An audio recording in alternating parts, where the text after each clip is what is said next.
Salut à tous et bienvenue une fois de plus sur ma chaîne officielle YouTube. Moi c'est Melino de Philadelphie, from the East Coast baby, you know what I'm saying? Aujourd'hui je viens vers vous pour commenter cette actualité qui se passe en fait du côté de la Côte d'Ivoire. Il s'agit du célèbre présentateur Yves Dembella qui a défié la chronique du côté de la Côte d'Ivoire en faisant passer sur un plateau de télé un certain monsieur qui se présentait comme étant un expert en viol. Donc comme étant pas un expert en viol en tant que tel, mais quelqu'un qui aurait commis plusieurs viols et qui aurait plusieurs peine et finalement s'était repenti. Donc c'est une histoire rocambolesque, comme le dit coach Amon Chic. Et vraiment cette histoire là j'ai voulu commenter avec vous parce que c'est vraiment hors du commun. Je dis c'est hors du commun quand vous voyez cette chaîne là. Donc avant de passer au décryptage de ça, je veux que vous voyez un peu la vidéo avec moi pour un peu vous faire une petite idée de ce qui s'est passé réellement et nous allons la commenter par après. Suivons la vidéo. Est-ce que tu peux nous montrer un peu comment tu faisais tes viols pour que celles aujourd'hui qui sont là sachent si quelqu'un vient comme ça, c'est qu'il a envie de nous violer. Parce que notre but c'est pas de dire faut faire comme lui, mais c'est pour éviter de tomber dans le piège de ceux qui veulent faire comme toi désormais. Mais le but c'est les mêmes qu'on faisait. Viens avec moi. La caméra va nous suivre. On applaudit, c'est pas possible. Donc voilà une go par exemple. En fait, j'imagine qu'il a poussé parce qu'il ne savait pas ce qui s'est passé. Comment tu faisais? On fait seulement les saluts, puis on se dépasse. Dès qu'on arrive, on attrape le coup. Et là, on attrape, et puis... parce qu'il faut dire qu'on peut se laisser. Mais ça peut l'exciter. Ça peut l'exciter. Oui. Mais on l'a fait tomber. Tu touches son sexe. Il faut se dire qu'il touche le sexe. Il faut tomber. Enlève le truc. Attends, on va enlever là. C'est le sucre, c'est le cœur. Bon, attends, ça. La gaule, elle est dure, elle est résistante. Voilà. Donc, quand elle est par terre, tu es souvent seul, tu agis seul ou bien avec des gens? Quand on est avec quelqu'un, ouais. Quand on est avec quelqu'un, c'est plus facile. Mais si la gaule n'est pas tombée. Tu choisis comment? Mince, costaude. C'est quand peu importe. Avec les fesses. J'ai inspiré, c'est que tout devant les fesses. Ce que tu touches. Donc, quand elle est couchée, par exemple, là. Comment tu fais? Tu la bloques, c'est comme ça. Il peut être comme ça. C'est là qui est intéressant. Donc, si il y a bloqué là, il n'y a plus à faire. Tu sais laisser. Il faut se laisser. Bon, regarde la caméra. Comment on fait pour donner, justement, puisque tu as décidé de changer. Comment on fait, par exemple, pour éviter un viol? Qu'est-ce que tu peux donner comme conseil aux femmes? Regarde la caméra. Pour éviter un viol, ça dépend d'abord de la femme d'être saoulée. Le plus souvent, quand ils sont saoulés, elle ne se contrôle plus. Dans l'homme aussi, peut-être qu'il peut en profiter de celui-là. Et puis quand vous marchez, évitez de marcher seul dans la nuit. Parce qu'on ne peut pas violer dans la journée, c'est un peu difficile. C'est tard dans la nuit qu'on viole. Donc si vous sortez tard dans la nuit, soyez toujours avec quelqu'un. Ça va vous arranger. C'est pour ça que je peux donner. Voilà. Ok, les amis, vous avez vu cette vidéo jusqu'à la fin. Et vraiment, c'est horrible, en fait, de suivre les choses qui sont dites dans cette vidéo aussi.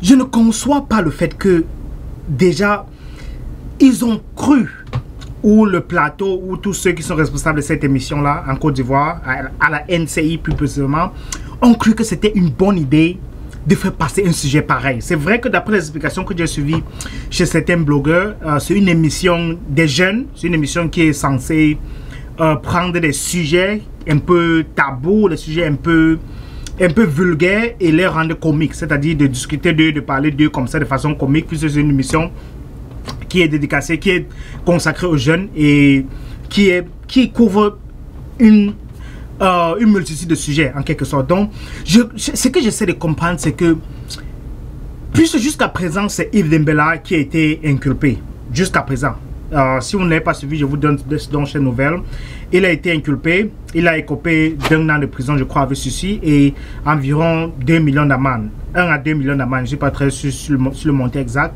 mais je crois que c'est entre ces deux là.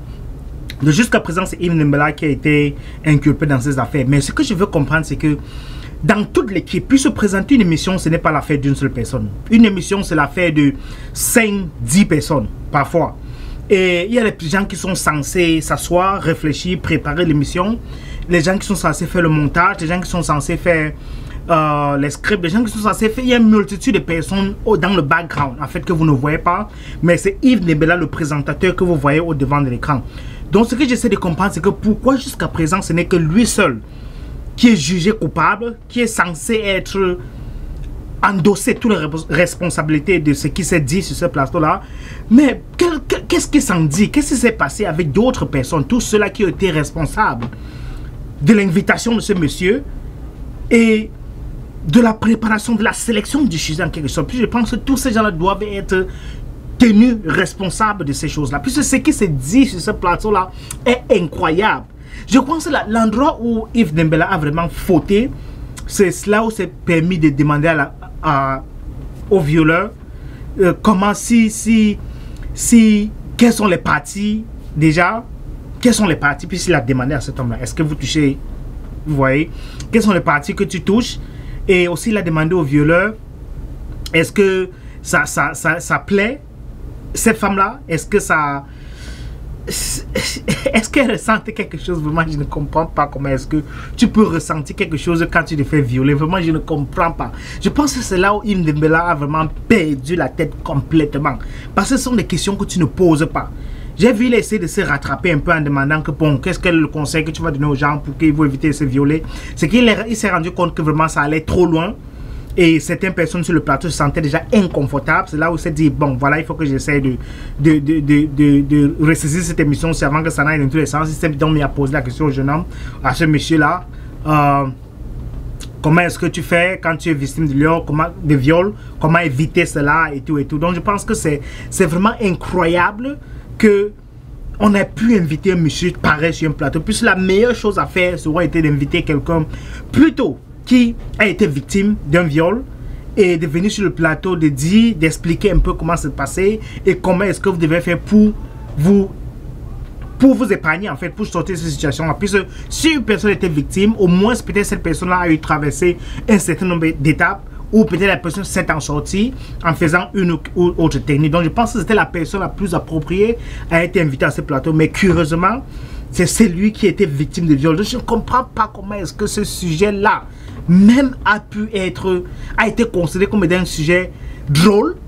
Puis c'est ça le but de l'émission, de prendre un sujet tabou, un sujet vulgaire, un peu comme ça, et de le rendre drôle de façon accessible, que tout le monde puisse en débattre. Donc je ne comprends pas comment est-ce que ce sujet-là a d'abord été choisi, et aussi dans quel état d'esprit se trouvait Yves Ndembela avant de poser ce genre de questions qu'il a posées là. Parce que c'est complètement incroyable.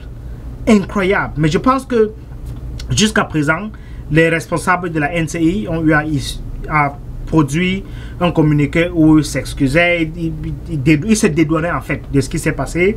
Et Yves Ndembela aussi a eu à présenter ses excuses, bien évidemment, et avant même d'être arrêté. Et il a passé quelques nuits, je crois 1 ou 2 nuits au parquet avant d'être inculpé. Donc ça, ce sont des sujets que à la télé nous devons faire très attention, puisque les enfants voient ces sujets là. Et au-delà des enfants même, il y a des personnes, des victimes, des gens qui ont été victimes de viol qui ne devraient pas être remis, puisque ce sont les mauvais souvenirs. Et une fois que vous essayez d'oublier, après 1, 2, 3, 4, 5 ans, 10 ans même, d'oublier, d'enfouir ce mauvais souvenir-là quelque part dans votre esprit, si par hasard vous tombez sur une émission de télé et que quelqu'un vous ramène ce mauvais souvenir-là, ce cauchemar-là, quelqu'un vous ramène ça, ça va vous amener dans un endroit où vous n'auriez pas aimé y être et que vous avez évité, surtout pendant plusieurs années. Donc je pense que Yves Ndembela a fauté grave, très grave même, dans cette émission de la NCI, puisque l'émission était en direct.